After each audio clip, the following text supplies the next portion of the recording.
Captain Vijay Kumar అంత్యక్రియలు ఇవాళ చెన్నైలోని కోయంబేడు డిఎండికే కార్యాలయంలో జరగబోతోంది.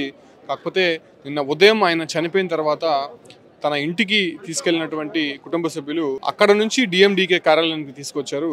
నిన్న ఉదయం నుంచి కూడా ఇవాళ తెల్లవారుజామున 5 గంటల వరకు డిఎండికే కార్యాలయంలోనే విజయకాంత్ పార్థివ దేహాన్ని ఉంచారు. కాకపోతే అక్కడ కొంత కంజెస్టెడ్గా ఉంది. చాలా మంది సందర్శకులు పార్థివ దేహాన్ని చూడలేనటువంటి పరిస్థితి ఉంది. కాబట్టి అక్కడ నుంచి రాజాజీ హాల్కి తరలించాలని చెప్పి కూడా ప్రభుత్వాన్ని వాళ్ళు మొదట కోరారు. ఎందుకంటే రాజాజీ హాల్లోనే గతంలో జయలలిత, కరుణానిధి మరికొంతమంది ప్రముఖులు కూడా అక్కడే ఉంచినటువంటి పరిస్థితి. కాకపోతే ఆ ఒక్క హాల్లో ఉంచడానికి ప్రభుత్వం అంగీకరించలేదు. కాబట్టి దగ్గరలో ఉన్నటువంటి అన్నాసాలై రోడ్లో ఐస్లాండ్స్ గ్రౌండ్స్లో ఉంచడానికి ప్రభుత్వం నిర్ణయం తీసుకుంది. ఈ క్రమంలోనే నిన్న రాత్రి నుంచి కూడా ఇవాళ ఉదయం 5 గంటల వరకు ప్రస్తుతం మనం చూస్తున్నటువంటి ఈ ఒక్క అన్నాసాలై రోడ్ లో ఐస్లాండ్స్ వద్ద ఆ ఒక్క పార్థివ దేహాన్ని నుంచి ప్రజల సందర్శనార్థం ఉంచేందుకు ఏర్పాట్లు అయితే చేశారు. మనం చూడొచ్చు పెద్ద సంఖ్యలో అభిమానులు, అదేవిధంగా డిఎండికే కార్యకర్తలంతా కూడా ఆయన్ని కడసారి చూసేందుకు, కడసారి వీడ్కోలు పలికేందుకు ఇక్కడికి తరలి వస్తున్నారు. చూడొచ్చు ఆ క్రౌడ్ నిన్నటి నుంచి కూడా కొంత కంట్రోల్ చేయడానికి పోలీసులకు కష్టతరంగా మారిందని చెప్పుకోవచ్చు. ఈ క్రమంలోనే కొంత మందిని లోపలికి పంపించే విధంగా ఏర్పాట్లు అయితే చేశారు. నిన్నైతే డిఎండికే కార్యాలయం వద్ద ఇటువంటి బారికేట్లు కూడా ఎక్కడా కూడా కనిపించలేదు. అయితే ఈ రోజు ప్రత్యేకమైనటువంటి ఏర్పాట్లు అయితే చేశారు. అంటే రాజాజీ హాల్లో ఉంచాలని చెప్పి కూడా మొదట అటు ఆయన భార్య ప్రేమలత కావచ్చు, అంటే కుటుంబ సభ్యులంతా కూడా కోరారు. కాకపోతే అక్కడ ఉంచడానికి ప్రభుత్వం అంగీకరించకపోవడంతో అన్నాసాలి రోడ్లో ఉన్నటువంటి ఈ ఒక్క ఐస్లాండ్ గ్రౌండ్స్లో ఉంచడానికి ఏర్పాట్లు అయితే చేశారు. ప్రస్తుతం ఇక్కడే విజయకాంత్ పార్థివ దేహం ఉందని చెప్పుకోవచ్చు. కెప్టెన్ విజయకాంత్ని కడసారి చూసేందుకు వివిధ జిల్లాల నుంచి కూడా పెద్ద సంఖ్యలో ఆయన కార్యకర్తలు, అభిమానులు వచ్చారు. కాబట్టి వాళ్ళని మొదట ఇక్కడ సందర్శనానికి వదిలినటువంటి పరిస్థితి. అంటే ఇవాళ మధ్యాహ్నం 1 గంట వరకు కూడా ఇదే ప్రాంతంలోనే విజయకాంత్ పార్థివ దేహం ఉండబోతోంది.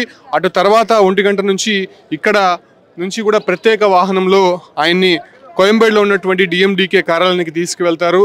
అక్కడ కేవలం పరిమితి సంఖ్యలో ఉన్నటువంటి ఆయన ముఖ్య నేతలు కావచ్చు, అంటే కుటుంబ సభ్యుల మధ్య అంత్యక్రియలు నిర్వహించేందుకు ఇప్పటికే ఏర్పాట్లు అయితే చేశారు. ముఖ్యంగా ప్రభుత్వ లాంఛనాలతో అంత్యక్రియలు నిర్వహించాలని చెప్పి కూడా ఇప్పటికే నిర్ణయం తీసుకున్నటువంటి నేపథ్యంలోనే దానికి తగ్గినట్టు ఏర్పాట్లు అయితే ప్రస్తుతం అక్కడ జరుగుతోంది. మనం చూడొచ్చు క్రౌడ్ ఎంత ఉందో అసలు మనం ఊహించలేము. నిన్న రాత్రి నుంచి కూడా వీళ్ళంతా కూడా ఆయన్ని కడసారి చూసేందుకు వివిధ జిల్లాల నుంచి తరలి వచ్చారు. ఒక్కసారి మనము అన్నాసాలై రోడ్ చూడొచ్చు. ఇది బీచ్కి అతి దగ్గరలోనే ఉంటుంది. చాలా పెద్ద రోడ్ ఇది. 150 బైపాస్ రోడ్ మారిగా ఇది ఉంటుంది. ఈ ఒక్క రోడ్లోనే మనం కంప్లీట్గా జనసంద్రాన్ని చూడొచ్చు. అంటే నేరుగా ఆయన్ని వెళ్ళి ఆయన పార్థివ దేహాన్ని చూసిన తర్వాత ఈజీగా మళ్ళీ ఎగ్జిట్ అయ్యే విధంగా కూడా ఏర్పాట్లు అయితే చేశారు.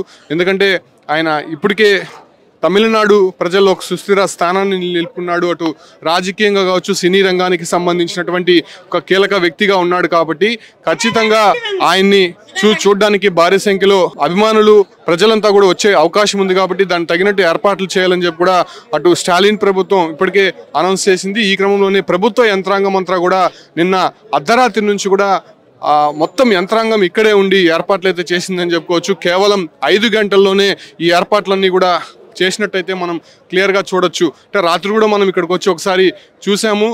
అంటే అక్కడ ఉన్నటువంటి రెవెన్యూ, మున్సిపల్ అధికారులంతా కూడా ఇక్కడికే నిమగ్నమై ఉన్నారని చెప్పుకోవచ్చు.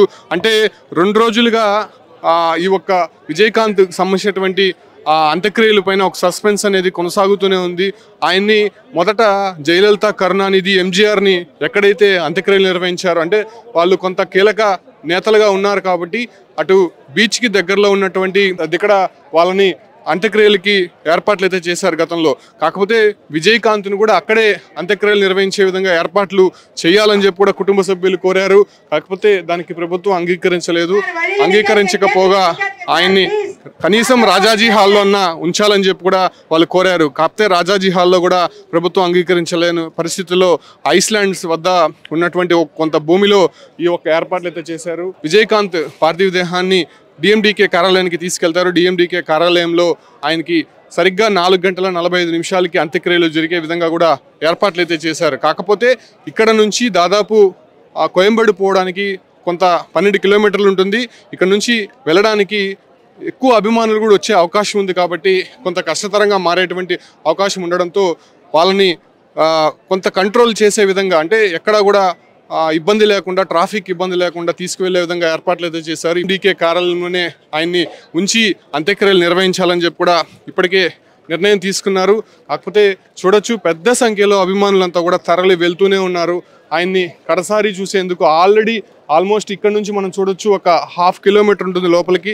అంతవరకు కూడా పూర్తిగా జనసంద్రంగా మారిందని చెప్పుకోవచ్చు. మళ్ళా అక్కడ నుంచి రిటర్న్ అయ్యేటువంటి ప్రజల్ని కూడా కొంత ఎక్కడ కూడా ఇబ్బంది కలగకుండా బయటికి పంపించే విధంగా కూడా ఏర్పాట్లు అయితే చేసి ఉన్నారు. నిజంగా గుండెలు బాదుకునే విధంగా కూడా ఈ యొక్క అభిమానుల ఆవేదన ఉందని చెప్పుకోవచ్చు. ఎందుకంటే కెప్టెన్ విజయ్ కుమార్ అటు రాజకీయంగా కొన్ని కీలకమైనటువంటి అంశాలు తీసుకొని వచ్చాడు. ప్రజలకి అవసరమైనటువంటి పథకాలు కావచ్చు, లేదంటే గతంలో 2011 నుంచి 16 వరకు అన్నా డిఎంకేతో పొత్తుగా ఉన్నాడు కాబట్టి అప్పుడు కూడా చాలా కీలకమైనటువంటి నిర్ణయాలు తీసుకున్నారు. సో అటువంటి నేత మాకు ఇంకా లేడు అనేటువంటి వార్తని వాళ్ళు జీర్ణించుకోలేకుండా పోతున్నారు. దాంతోపాటు కూడా ఆయన కరోనా సమయంలో కావచ్చు, లేదంటే లాక్డౌన్ టైంలో ఆయన సొంత పొలంలో పండినటువంటి కంప్లీట్గా వచ్చినటువంటి పంటని మొత్తం కూడా ఉచితంగా పేదలకి అందించారు.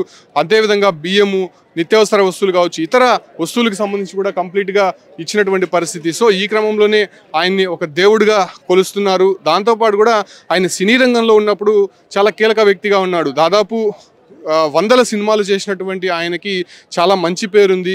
ముఖ్యంగా 100వ సినిమా కెప్టెన్ ప్రభాకరన్, ఆ ఒక్క సినిమా హిట్ అవ్వడము, ఆ ఒక్క కెప్టెన్ ప్రభాకరన్ లాగా విజయకాంత్ జీవం పోసినటువంటి సందర్భంగా ఆయన పేరు కెప్టెన్ విజయకాంత్ అనేటువంటి పేరుగా నామకరణమైంది. సో అప్పటి నుంచి కూడా ఆయన కెప్టెన్ అనేటువంటి పిలుపుతో ఆయన అభిమానుల వద్ద పిలిపించుకుంటున్నాడు.